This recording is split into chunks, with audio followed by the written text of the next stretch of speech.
Bueno, vamos a conversar en este segmento acerca de la oxigenoterapia en el usuario con sospecha o confirmación diagnóstica de COVID-19.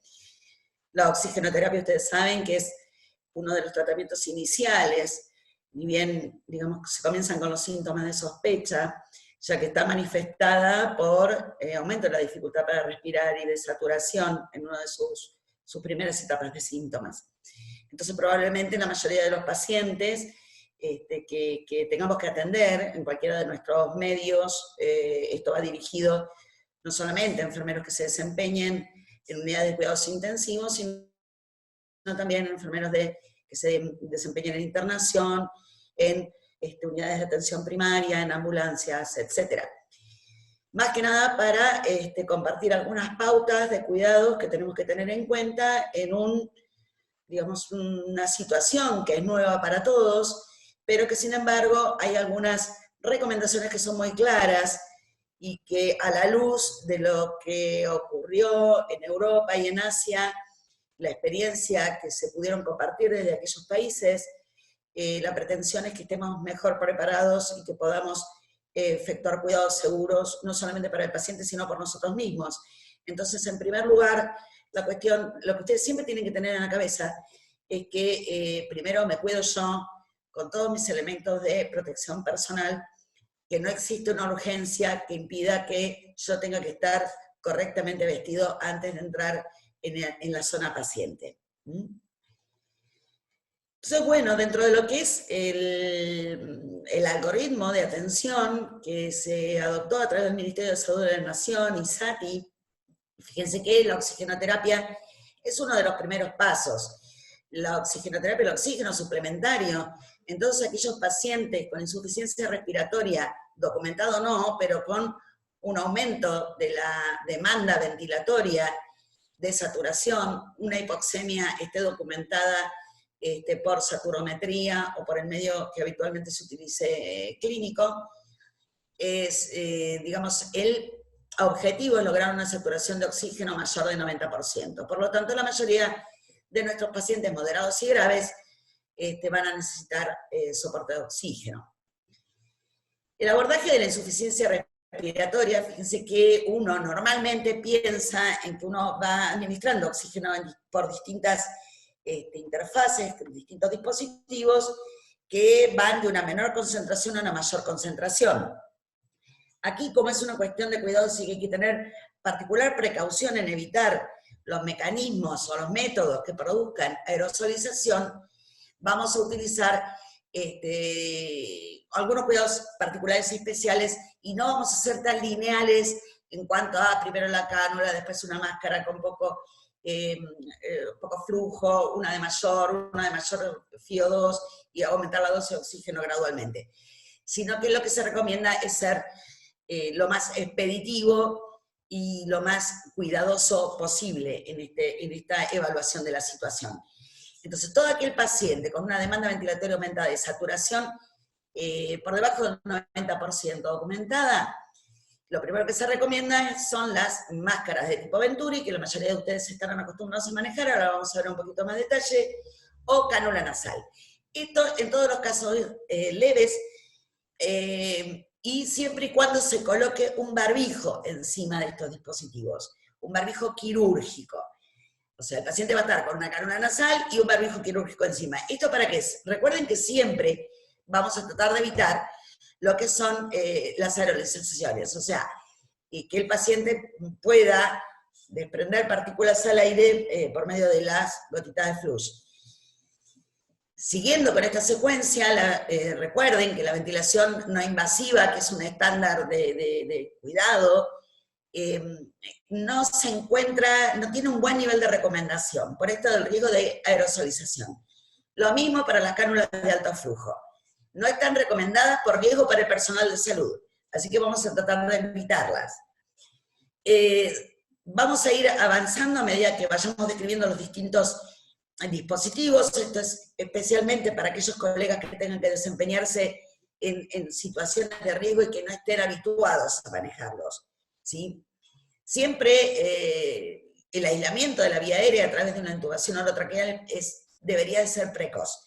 ¿sí? A través de una secuencia de intubación rápida. Esto ya lo vieron en el video de cuidado de la vía aérea, pero hay situaciones que obviamente hasta que llegue una persona que esté avesada en este tipo de maniobras, vamos a tener que soportar esa vía aérea con los métodos tradicionales no invasivos. Estos son algunos conceptos anatomofisiológicos básicos. Ustedes saben que la vía aérea superior es la encargada de acondicionar el aire para que llegue a los pulmones con una temperatura y una saturación de humedad que no provoque más lesión que la que en sí tiene el pulmón. Esto, digamos, ustedes saben que el sistema respiratorio se divide en lo que es la vía aérea de conducción, que es todo el sistema tubular, y la vía aérea de intercambio. La vía aérea de intercambio es esto que ustedes ven en la pantalla, que es una unidad de alvéolo capilar. El alvéolo, en una infección por SARS-CoV-19, se llena de agua y hace que el intercambio gaseoso no sea eficaz, y el paciente comience a desaturar con algunos casos de retención de CO2, sobre todo en pacientes que tengan antecedentes, por ejemplo, pacientes EPOC o pacientes asmáticos. Bien, recuerden que siempre la taquipnea es el signo más precoz de complicaciones. Por lo tanto, cualquier paciente que ustedes tengan internado por otra causa, pero que desarrolle fiebre y algún grado de disnea o taquipnea, estén muy atentos, ¿sí? Entonces, la pauta de valoración que conocemos, que nos hemos formado para poder reconocer patologías y situaciones que se desvían de lo normal. Inspección general. ¿Cómo se ve el paciente? ¿En qué posición prefiere estar? ¿Adopta alguna posición en especial? ¿Está confuso? ¿Está inquieto? Luego, caracterizar el patrón respiratorio. Ustedes conocen bien, tenemos distintos tipos de patrones, regulares y irregulares. Reconocer el patrón respiratorio es pauta de valoración. Describir la mecánica. Muchas veces en pacientes que puedan llegar a tener alguna patología como enfisema crónico, bullas, pueden hacer neumotórax espontáneos. Entonces, poder describir la mecánica respiratoria de manera tal de poder ver la simetría en el tórax, que el aire entre y salga, que la vía aérea está permeable, es parte de esta valoración primaria. Palpación en busca de algún tipo de deformidad, auscultar para evaluar la entrada de aire, percutir para reconocer la presencia de alguna opacidad o que nos permita diferenciar una probabilidad de atelectasia, de neumonía, de neumotórax, de acuerdo a esta, digamos, esta pauta de percusión. Siempre esto tiene que ser muy rápido, y siempre vuelvo a reiterar con el equipo de protección personal colocado. Estos pacientes, ni bien yo terminé de evaluarlo y lo evalué muy rápidamente, sabemos que vamos a tener que suplementar con oxígeno. Recuerden que el objetivo de la oxigenoterapia es la administración de oxígeno para poder aumentar la disponibilidad de oxígeno, que se mide a través de la presión alveolar de oxígeno y la saturación. No va a haber manera, en el ámbito, por ejemplo, prehospitalario o en la urgencia, de que podamos evaluar la presión arterial de oxígeno, porque esto se hace a través de una muestra de sangre arterial, pero sí la saturometría. Y sabemos que tenemos que mantenernos en un nivel de seguridad, por encima del 90%. Y tener en cuenta siempre que el oxígeno es un fármaco, por lo tanto debe tener indicaciones, dosis, vía de administración y conocer los efectos colaterales y su toxicidad, porque nada es gratuito en esta vida. El oxígeno también tiene lo suyo. Así que, si nosotros tenemos en cuenta el algoritmo, y el algoritmo de atención está consensuado por todo el equipo, y a todos los pacientes con sospecha y de saturación, yo le voy a poner un dispositivo de oxígeno, tengo que conocer a qué flujo le vamos a poner, qué tipo de dispositivo, y siempre tener disponible el barbijo quirúrgico para ponerle encima para evitar la aerosolización. La indicación, entonces, de oxigenoterapia es corregir esta hipoxemia refractaria que presentan los pacientes con infección por COVID-19. Esta hipoxemia se documenta a través de una presión arterial de oxígeno menor de 60 milímetros de mercurio o una saturación menor de 90% respirando aire ambiental. Dentro de los sistemas de administración de oxígeno tenemos dos tipos, los dispositivos de bajo flujo y los dispositivos de alto flujo. Los dispositivos de bajo flujo, sepan que no proporcionan la cantidad total del gas inspirado. ¿Por qué? Porque el paciente lo recibe por una vía y se mezcla con aire ambiental, ¿sí? Así que las concentraciones de oxígeno que se pueden lograr con dispositivos de bajo flujo son variables. No llegamos a conocerlas del todo de una manera fehaciente. Sí, y sobre todo en pacientes que tienen una demanda ventilatoria aumentada y que puede variar mucho con la frecuencia respiratoria. En cambio, los dispositivos de alto flujo proporcionan la totalidad del gas inspirado a una concentración conocida y constante. Ahora vamos a ver cuáles son. Esto es para que vean la manera de protegernos, ¿sí? En el entorno de un paciente con sospecha o confirmación de diagnóstico que todavía que conserva su vía aérea, es utilizar los dispositivos de oxígeno con un barbijo quirúrgico encima para evitar la aerosolización. De ninguna manera se recomienda ocurrir con tela adhesiva a los orificios de las máscaras, porque esto haría que el paciente respire su propia CO2 y empeoremos la situación. Sí, colocar un barbijo para que el paciente respire el oxígeno concentrado dentro de la tubuladura, dentro de la bolsa suplementaria, y pueda exhalar a través del sistema, pero digamos con la seguridad que nos otorga el filtro de un barbijo. Dentro de los dispositivos de bajo flujo tenemos, por ejemplo, las cánulas nasales, las máscaras simples, que son las que se ven más frecuentemente en las ambulancias, no prehospitalarias, en el hospital es más difícil de ver, y las máscaras reservorio, ¿sí? Que tienen, hay dos tipos, unas que son de reinhalación parcial y otras que son de no reinhalación, y que eso varía con la presencia de unas válvulas a los costados de la máscara. Simplemente para recordar algunas cuestiones, recuerden que la cánula nasal simple, por más que aumentemos el flujo de oxígeno, el flujo de pared o de tubo máximo que podemos suministrar por este sistema es de 6 litros por minuto.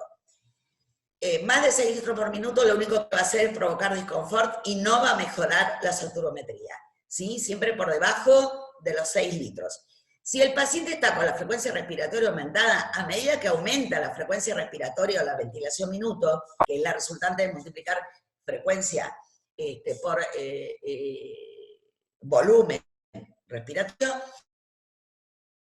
que a medida que aumenta la frecuencia va a disminuir la FiO2. Por lo tanto, si el paciente está taquipneico, la cánula nasal no sirve. ¿Sí? Si está taquipneico y desaturando, la cánula nasal no sirve. ¿Sí? Recuerden siempre que ante aumento de la ventilación minuto, disminuye la fracción inspirada de oxígeno. FiO2 es fracción inspirada de oxígeno, la dosis de oxígeno que está recibiendo. Que por más que yo aumente el flujo de la pared, la fracción inspirada no va a aumentar. ¿Sí?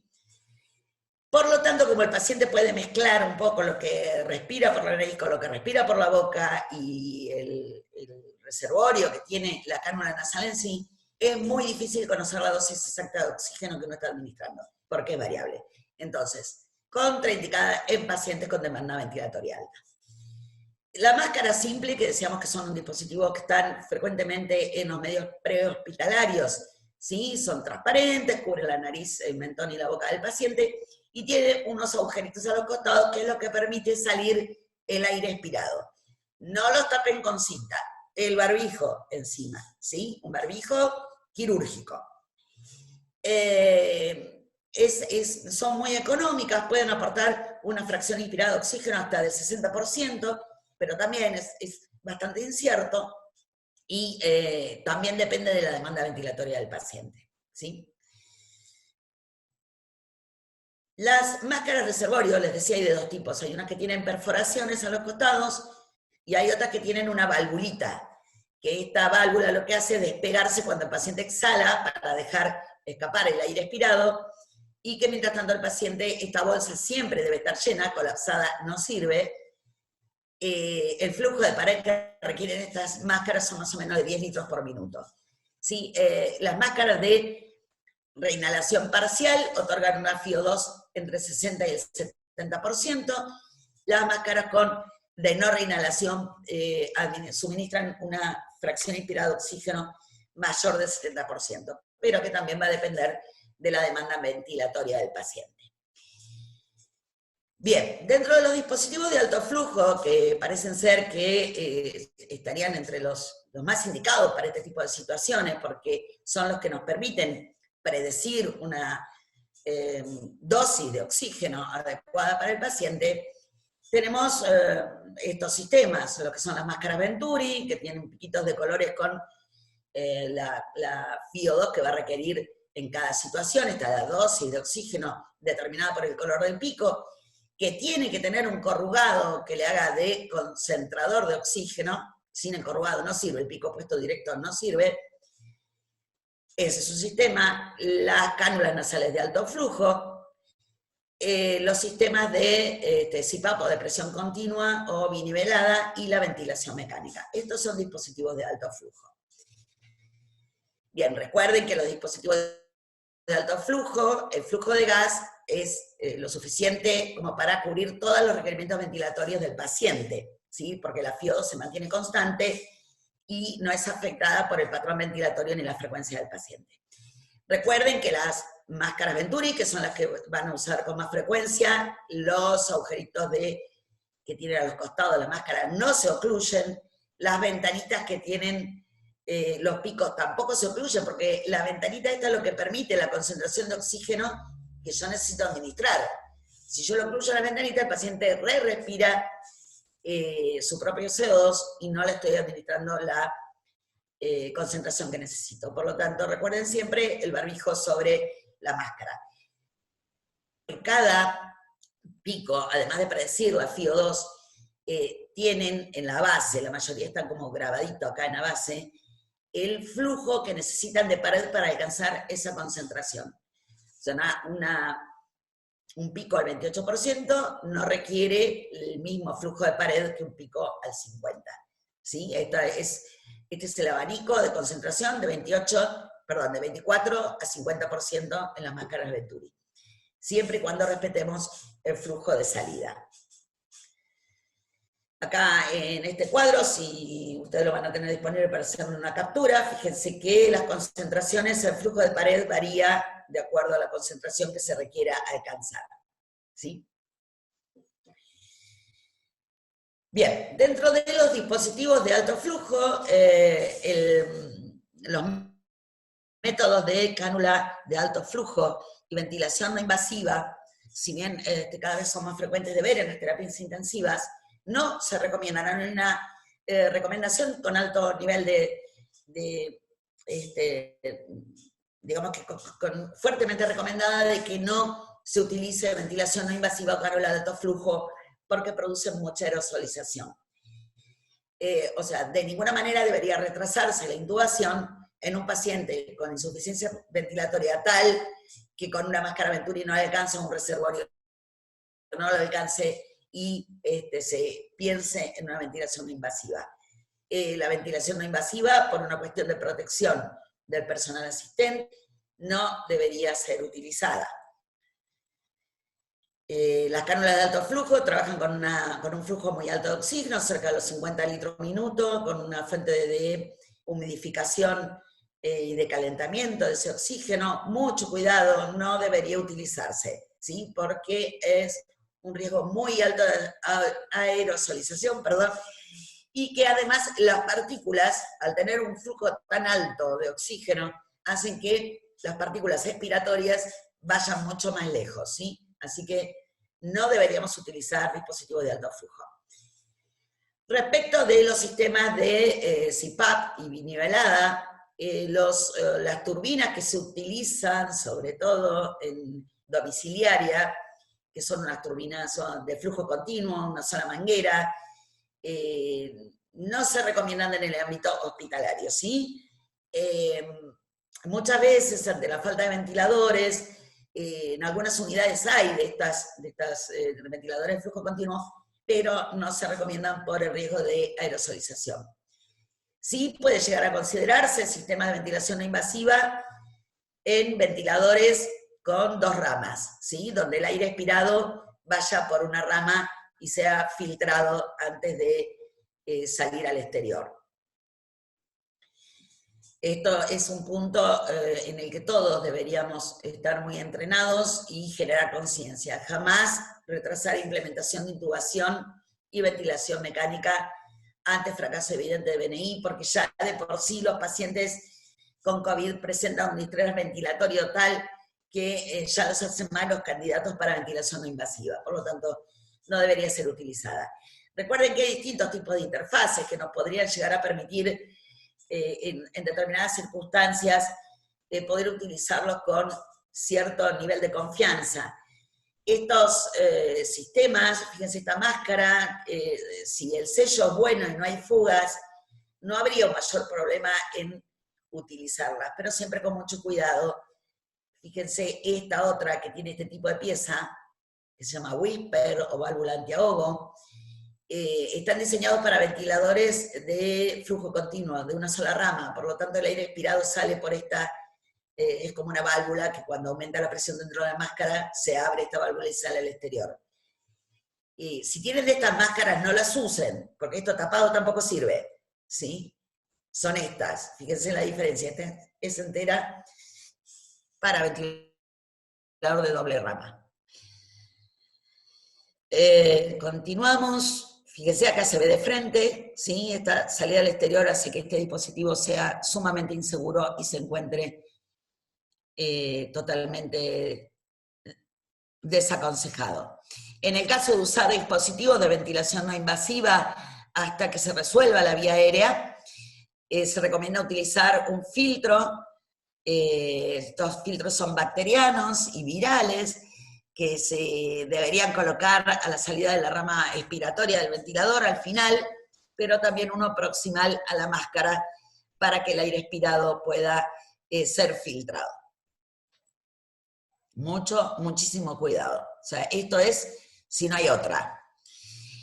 En algunos sistemas de emergencia se puede llegar a utilizar lo que llamamos CPAP de pared, entre comillas, CPAP artesanal, que es armar con una máscara que haga sello un sistema de flujo continuo, con una fuente de oxígeno y algo que genere presión, que casi siempre se utiliza alguna bolsa de anestesia. Por favor, tengan esa precaución de utilizar un filtro de aire a la salida de la máscara, y el puerto de exhalación, en vez de estar proximal a la máscara, está después del filtro, ¿sí? Para que el paciente pueda expirar de manera segura.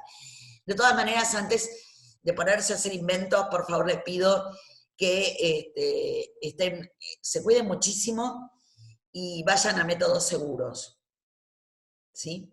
Acá hay otro ejemplo, la máscara, el filtro puesto proximal a la máscara, con el puerto de exhalación. Esto es en el caso de ventiladores de flujo continuo. Por acá entra el oxígeno y por acá se va el flujo expirado. El único método de ventilación invasiva que demuestra ser relativamente seguro es el helmet o el casco, que no en todos los lugares hay disponibilidad, pero bueno, es un dispositivo que, bueno, acá se ve muy sonriente la persona que está posando. Yo lo he probado una vez, no es para nada cómodo y hace un ruido del infierno y tiene un gran espacio muerto. Sin embargo, hay una experiencia bastante importante en terapias intensivas de Italia que le fue relativamente bien. Vean el detalle que tanto la rama inspiratoria como la expiratoria tienen los filtros de aire colocados proximales a la conexión al paciente. Párrafo aparte merece nuestra bolsa máscara válvula de reanimación. Es toda una cuestión. Ustedes conocen que en las situaciones de emergencia e intubación debe utilizarse lo que se llama secuencia de intubación rápida. Y que la ventilación, la preoxigenación del paciente, está desaconsejado utilizar bolsa ambú, ¿sí? Lo que se utiliza son máscaras de reservorio y la secuencia de intubación rápida. La bolsa ambú no se recomienda por la aerosolización. En algunos lugares hay disponibilidad de filtros, pueden llegar a ser bastante un dispositivo útil siempre y cuando tenga el filtro proximal a la máscara, ¿sí? Un filtro bacteriano como el de los ventiladores. Recuerden no confundir, a pesar de que tienen un diseño muy parecido, una HME o intercambiador de calor-humedad o nariz artificial con un filtro, ¿sí? Son dos dispositivos diferentes.